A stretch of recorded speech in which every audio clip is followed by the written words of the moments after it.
नमस्कार दोस्तों। आज की क्लास में हम हड़प्पा सभ्यता को पढ़ने वाले हैं और वीडियो को शॉर्ट रखेंगे पर पूरी हड़प्पा सभ्यता को कंप्लीट करने वाले हैं। यानी कि हम कम समय में ज्यादा आउटपुट निकालेंगे। फैक्ट एक एक कवर होगा, टेंशन फ्री रहना। ठीक है भैया, तो सभी को जय श्री राम। क्लास को करते हैं चालू।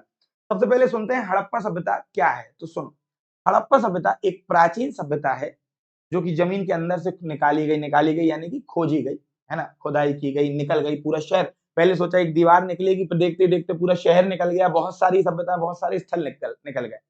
और ये सिंधु नदी के किनारे, पूरे जितने भी स्थल जमीन के अंदर से खोजे गए, ये सिंधु नदी के किनारे स्थित थे। इसीलिए इस पूरी सभ्यता को नाम दिया गया सिंधु सभ्यता। और इसमें सबसे बड़ा क्षेत्र हड़प्पा था, इसलिए इसको हड़प्पा सभ्यता भी कहा जाता है। ठीक है। और ये जो सभ्यता है, ये इस उस युग की बताई जाती है जब लोहे की खोज नहीं हुई थी। उस समय केवल और केवल कांसे की खोज हुई थी। यानी कि कांसे से पहले तांबे की हो चुकी थी, तो तांबा था और कांसा था। और कांसा का था, इसलिए अपन बोलते हैं कि भैया ये जो हड़प्पा सभ्यता है, ये कांस्य युगीन सभ्यता है। और जिस काल में कांसा खोजा गया था, ब्रोंज खोजा गया था, उस काल को कहा जाता है आद्य ऐतिहासिक।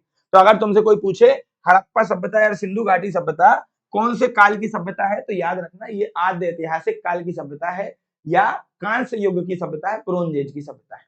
पूरी की पूरी सभ्यता जो है ये सिंधु नदी और उसकी सहायक नदियों के किनारे बसी हुई थी, वहीं से हमें प्राप्त हुई है। और इसका जो काल बोले, टाइम पीरियड बोले, तो ये बताया जाता है 2600 बीसी से लगभग 1900 बीसी के बीच में। हालांकि कुछ जगहों पर 2600 से 1750 बीसी के बीच में लिखा हुआ है। ठीक है, आगे बढ़ते हैं। देखो, अब ये जो सिंधु घाटी सभ्यता है, इसमें बहुत सारे अलग अलग स्थल हैं और उन स्थलों से क्वेश्चन आते हैं। एक तो उन स्थलों को किसने खोजा, ये प्रश्न बनता है। दूसरा, कब खोजा, ये प्रश्न बनता है। और तीसरा, उन स्थलों से क्या निकलता है, ये प्रश्न बनता है। तो हर एक इंपॉर्टेंट एस्पेक्ट को अपन इस वीडियो में कंप्लीट करने वाले हैं। तो सुनो, सबसे पहले अगर बात करें हड़प्पा सभ्यता की, तो इसकी खोज करी दयाराम साहनी ने। किसने खोज करी भैया? दयाराम साहनी ने। और कब? 1921 में। ठीक है सर। मोहनजोदाड़ो की बात करें तो 1922 में, इसके एक साल बाद इसको खोजा गया। आर.डी. बनर्जी ने, राखलदास बनर्जी ने इसको खोजा। चहुंदड़ो की अगर बात करें तो 31 में खोजा, 1931 में मजूमदार साहब ने। कालीबंगा की अगर बात करें तो 1953 में आमलानंद घोष जी ने खोजा। लोथल सभ्यता की बात करें, देखो इसका स्क्रीनशॉट ले लेना भैया। लोथल की अगर बात करें तो 1954 में एस.आर. राव के द्वारा खोजा गया। धौलावीरा की अगर बात करें तो 67-68 में खोजा है जे.पी. जोशी जी ने। इसके बाद बनावली की बात करें भैया, बहुत इंपॉर्टेंट है, आगे बताऊंगा। मिट्टी का हल बना बनाया मिला है यहाँ से। 1974 में आर.एस. बिष्ट जी ने खोजा। राखी गढ़ी की अगर बात करें तो 1997 में अमरेंद्र नाथ जी ने खोजा। अमरेंद्र बाहुबली, अमरेंद्र नाथ। और दैमाबाद की अगर बात करें तो 1958 में बीपी बोपार्डीकर ने इसको खोजा है। क्लियर है इतनी बात सर? कोई प्रॉब्लम? ये इसकी फोटो, स्क्रीनशॉट ले लेना। आगे बढ़ते हैं। अब बात करते हैं सर, सिंधु घाटी सभ्यता में या हड़प्पा सभ्यता में सबसे उत्तर, सबसे दक्षिण, सबसे पूर्वी, सबसे पश्चिम बताओ। तो सबसे उत्तर का जो स्थल है वो है मांडा, जो कि जम्मू कश्मीर में स्थित है। सबसे दक्षिण का स्थल जो है, जो कि है दैमाबाद, जो कि महाराष्ट्र में स्थित है। आलमगीरपुर की बात करें, ये सबसे पूर्व में स्थित है, जो कि उत्तर प्रदेश में है आलमगीरपुर। और सबसे पश्चिम में है सुख्ता गेंडोर, जो कि बलूचिस्तान में है भैया, समझ में, पाकिस्तान। ठीक है, ठीक है सर।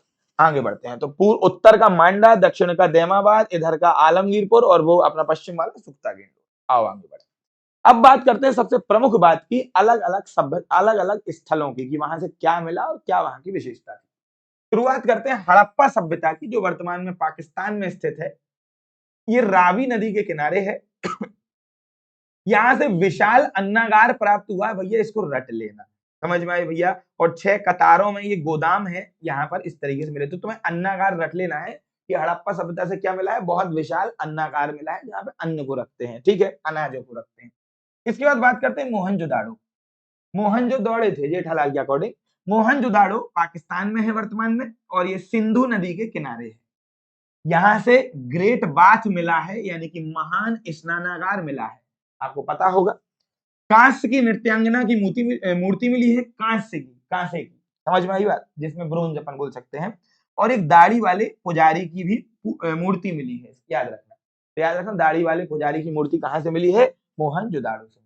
आगे बढ़ते, कालीबंगा से क्या मिला है? तो सुनो, कालीबंगा पहली बात तो राजस्थान में है, वर्तमान के अपने राजस्थान में है।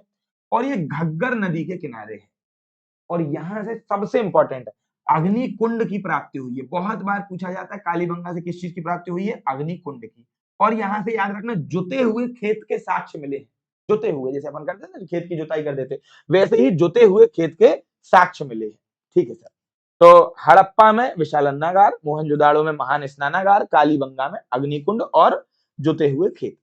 मोहनजोदाड़ो में कांसे की मूर्ति याद रखना, नृत्यांगना की, और दाढ़ी वाले पुजारी की मूर्ति याद रखना। आगे बढ़ते हैं। लोथल बहुत इंपॉर्टेंट स्थल है हड़प्पा सभ्यता का।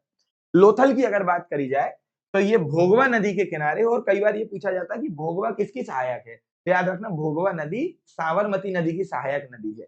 तो भोगवा नदी के किनारे लोथल है, और ये एक डॉकयार्ड था। यहाँ पर एक डॉकयार्ड मिला है हड़प्पा सभ्यता का, यानी कि बंदरगाह मिला है।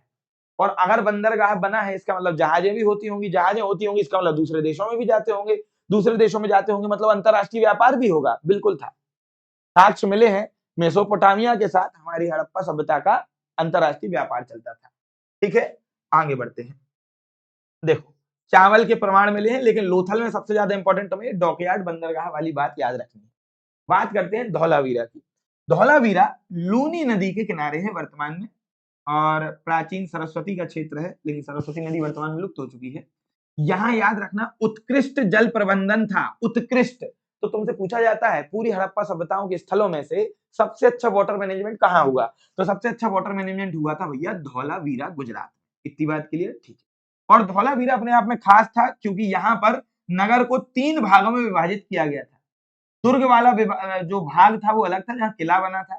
मध्य नगर अलग था और निचला नगर अलग था। तो याद रखो, धौलावीरा लूनी नदी के किनारे, जल का सबसे अच्छा प्रबंधन हुआ और नगर को 3 भागों में बांटा गया। आगे बढ़े। बनावली, बनावली की अगर बात करें तो यहाँ दुर्ग और निचला नगर था। यहाँ पे उन्नत नगर योजना मिली है। और एक बात जो सबसे इंपॉर्टेंट है कि यहाँ से मिट्टी की हल प्राप्त हुई है, याद रखना। मृदा की मिट्टी की हल, मिट्टी की हल प्राप्त हुई है, खिलौने वाली मिट्टी की हल प्राप्त हुई है। कहां से? बनावली से। ये आपको रट लेना है। आगे बढ़ेंगे। राखीगढ़ी, राखीगढ़ी की अगर बात करी जाए तो ये भारत का सबसे बड़ा हड़प्पा स्थल है भैया। भारत का सबसे बड़ा, अगर पूछा जाए भारत में जितने स्थल हैं उनमें सबसे बड़ा जो स्थल है वो कौन सा, वो है राखीगढ़ी, जो कि वर्तमान के हरियाणा में है। यहां से भैया मानव कंकाल मिले हैं, लेकिन तुम्हें यहाँ का एक ही पॉइंट सबसे अच्छे तरीके से याद रखना, भारत का सबसे बड़ा हड़प्पा स्थल है। आओ आगे बढ़े। चोहंदड़ो, चोहंदड़ो की अगर बात करें तो यहां से मनके बनाने का केंद्र प्राप्त हुआ है। और चोहंदड़ो की एक बहुत खास बात थी कि इसमें, इस क्षेत्र में कोई भी दुर्ग नहीं था, कोई भी किला नहीं था, कोई भी दुर्ग वाला स्थान नहीं था। तो चोहंदड़ो में मनके बनाने की फैक्ट्री या केंद्र मिला है। और दूसरा बिना दुर्ग वाला नगर ये है एकमात्र। अब आगे बढ़े। देमाबाद की अगर बात करें तो महाराष्ट्र दक्षिणी छोर पर है, और यहां से कांसे का रथ मिला है भैया। इंपॉर्टेंट है, कांसे का क्या मिला है? रथ मिला है। कहां से? सर देमाबाद से। आगे बढ़ते हैं, बात कर लेते हैं कि हड़प्पा सभ्यता में जो टाउन प्लानिंग थी, जो नगर नियोजन था, वो किस प्रकार का था। तो याद रखो, ये ग्रिड पद्धति पर पूरा नगर बना हुआ था, यानी कि सभी सड़कें इस तरीके से एक दूसरे को जोड़ती थी। ऐसे कहीं से भी किसी भी सड़क में चले जाओ, कोई प्रॉब्लम वाली बात नहीं। सड़कें सड़कें काफी चौड़ी हुआ करती थी, और भूमिगत नालियां थी भैया। अंडरग्राउंड नाली का कॉन्सेप्ट मिला है। बीच बीच में पिट होल्स भी मिलते थे, उनको खोल के साफ कर दो नाली। इतनी आधुनिक थी उस समय पे, याद रखना। और जो मकान थे, वो हर मकान में एक वॉशरूम होता था। इसको अच्छी तरीके से याद कर लेना। और इस पूरी हड़प्पा सभ्यता में सबसे अच्छी जल निकासी का प्रावधान किया गया था। मकान जो थे वो पक्के मकान बने थे, और ईंटों का साइज भी फिक्स था, जिसका रेशियो 1:2:4 है। ये कई बार पूछ लिया जाता है कि हड़प्पा सभ्यता में ईंटों का रेशियो क्या था, 1:2:4 था। आगे बढ़ते हैं। सामाजिक जीवन, समानता बताई जाती है, क्योंकि आपको पता है कांसे की नृत्यांगना की मूर्ति भी मिली है, तो स्त्रियों को आजादी थी, है ना। और यानी कि समाज में समानता थी, बड़े महल नहीं मिले हैं, स्त्री पुरुष समान थे। वस्त्र की अगर बात करें तो सूती और ऊनी कपड़े के साक्ष्य मिले हैं, पुरुष धोती और साड़ी। ये तो अपन एक अनुमान लगा लेते हैं, एग्जैक्ट ऐसे कुछ नहीं मिला है। अब आगे बढ़े। आर्थिक जीवन की अगर बात करें तो यहाँ पे कृषि के मामले में गेहूं, जौ, चावल और कपास, इनकी खेती प्राप्त हुई है, मतलब साक्ष्य मिले हैं। पशुपालन की अगर बात करें तो पशुपालन के साक्ष्य में गाय, बैल, भेड़ और बकरी के साक्ष्य मिले हैं। लेकिन इसको याद रखना, घोड़े के स्पष्ट प्रमाण नहीं मिले हैं। हड़प्पा सभ्यता में घोड़ा जीव था कि नहीं था, इसके स्पष्ट प्रमाण अभी हमें प्राप्त नहीं हुए हैं। व्यापार की अगर बात करें तो मैंने बताया मेसोपोटामिया के साथ इनका व्यापार चलता था और मेहुला के नाम से इनको जाना जाता था, हड़प्पा सभ्यता को। ठीक है भाई, थोड़ा सा आगे बढ़ते हैं, धार्मिक जीवन को जानते हैं। तो मैं ये बताना है मेहुला एक्चुअल में मेहुला क्या था, ठीक है, तो मैं कमेंट करके बताना है। चलो, धार्मिक जीवन की अगर बात करें तो भैया यहाँ से पशुपति मुद्रा मिली है, ऐसी मुद्रा जिसमें प्रोटोशिव इस प्रकार से बने हुए हैं, समझ में आई? इस एक मुद्रा मिली है जिसमें इस प्रकार से पूरी चीजें बनी हुई हैं, समझे? तो इनको प्रोटोशिव कहा जाता है, ठीक है। पशुपतिनाथ कहा जाता है क्योंकि बहुत सारे पशु इनके इर्द गिर्द बैठे हुए हैं। माता की, यहाँ पे मातृ देवी की पूजा करते थे क्योंकि मूर्ति प्राप्त हुई है। वृक्ष की पूजा के साक्ष्य मिले हैं, पशु की पूजा के साक्ष्य मिले और अग्नि की पूजा, अग्निकुंड मिला है कालीबंगा से, याद कर लेना, बहुत इंपॉर्टेंट है। इसके बाद बात करें कला और संस्कृति की, तो आपको पता है सेम वही बात है कि कांसे की नृत्यांगना की मूर्ति मिली है, दाढ़ी वाले पुरुष मिले, मोहरे मिली हैं और मन के या मिट्टी के बर्तन मिले हैं, ठीक है भाई। लिपि बहुत इंपॉर्टेंट फैक्ट है। लिपि लिपि जो है ये ऐसे नहीं लिखते थे, इनकी पिक्चर, अपन बोले पिक्चर होते, चित्रकारी टाइप की लिपि लगती थी। पिक्टोग्राफिक लिपि होती थी, चित्रात्मक लिपि होती थी, इसमें से चित्र बने होते थे। और याद रखना ये दाएं से बाएं लिखी जाती थी। कैसी लिखी जाती थी? दाएं से बाएं, समझ में आ गई? दाएं से बाएं, दाएं से बाएं। अपन ऐसे ऐसे ऐसे लिखना चालू करते हैं, ये लोग यहां से लिखना चालू करते थे, ऐसे ऐसे। हालांकि इनके लिखने का अलग तरीका था, एक बार दाएं से और एक बार बाएं से ऐसे लिखते थे। देखो, यहां से पहले यहां तक लिखा, फिर यहां से लिखा, फिर यहां से लिखा, फिर यहां से लिखा, फिर यहां से लिखा, यानी कि ऐसे चलती थी कार्यक्रम, ऐसे कार्यक्रम चलता था।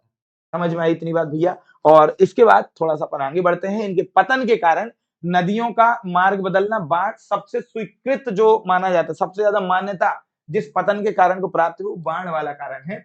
और जलवायु परिवर्तन, कुछ लोग बोलते हैं जलवायु परिवर्तन, कुछ लोग बोलते हैं आर्थिक अर्थव्यवस्था अव्यवस्था। लेकिन कुछ इतिहासकारों का मानना है कि भैया आर्यों ने आक्रमण किया था, लेकिन वर्तमान में इस सिद्धांत को अमान्य घोषित कर दिया गया है कई ऑफिशियल जगहों पर। अब कुछ वन लाइनर क्वेश्चंस बताता हूं जो आपके एग्जाम में और ज्यादा इंपॉर्टेंट होंगे। प्रथम नगरीय सभ्यता हड़प्पा है। महान स्नानागार कहां से मिला? मोहनजोदाड़ो से। डॉकयार्ड यानी कि बंदरगाह कहां से मिला? लोथल से। अग्निकुंड कहां से मिला? कालीबंगा से। जल प्रबंधन कहां है सबसे अच्छा? धौलावीरा में। और सबसे बड़ा स्थल भारत में कौन सा है? राखी गढ़ी। भैया इसको अच्छी तरीके से याद कर लेना, बहुत कम समय में पूरी हड़प्पा सभ्यता आपको कंप्लीट करवा दी है। एक भी फैक्ट इसके बाहर नहीं जाएगा, आराम से पढ़ो, एग्जाम में धुआं लगा देना, आग लगा देना, सिलेक्शन ले लेना। समझ में आई इतनी बात? और अगर वीडियो पसंद आई तो लाइक करना, कमेंट कर देना और इसको शेयर कर देना, चैनल को सब्सक्राइब कर देना। अगर चाहते हो हमारे कोर्सेज से जुड़ना, जिसमें जीएस फाउंडेशन है, जिसमें हिस्ट्री, पॉलिटी, ज्योग्राफी, इकोनॉमिक्स बहुत डेप्थ में मेरे द्वारा पढ़ाई जा रही है, तो उस पर आप जुड़ सकते हैं। डिस्क्रिप्शन बॉक्स में ऐप का लिंक है, वहां जाएंगे, पूरी जानकारी आपको प्राप्त हो जाएगी। अगर चाहते हो कोई इंडिविजुअल सब्जेक्ट पढ़ना, हिस्ट्री या पॉलिटी या इकोनॉमिक्स या ज्योग्राफी, तो भी आप मुझसे जुड़ सकते हैं। और याद रखना, हमारे पास जितने भी कोर्सेज हैं सभी में आपके बदले हमने ऑलरेडी लिख के रखा है, यानी कि अगर तुम चाहो तो लिख भी सकते हो पढ़ते पढ़ते, वीडियो को देखते देखते, पर हमने ऑलरेडी हैंड रिटन नोट्स बना के रखे हैं। जब आप पढ़ोगे तो आपको वो हैंड रिटन नोट्स पीडीएफ के फॉर्म में दिए जाएंगे, जिनको हमने नाम दिया अल्ट्रा नोट्स, जिससे आपकी लिखने का टाइम बचेगा और वो पूरे हैंड रिटन ही होंगे। क्लियर? और बात करें, अगर स्टैटिक जीके कमजोर है तो हमारे स्टैटिक जीके बैच से जुड़ सकते हैं। और अगर वीडियो पसंद आई तो लाइक कर देना। आप सभी से मुलाकात होगी नेक्स्ट वीडियो में, तब तक के लिए सभी को जय श्री राम, जय श्री महाकाल, राधे राधे, जय श्री कृष्णा, धन्यवाद।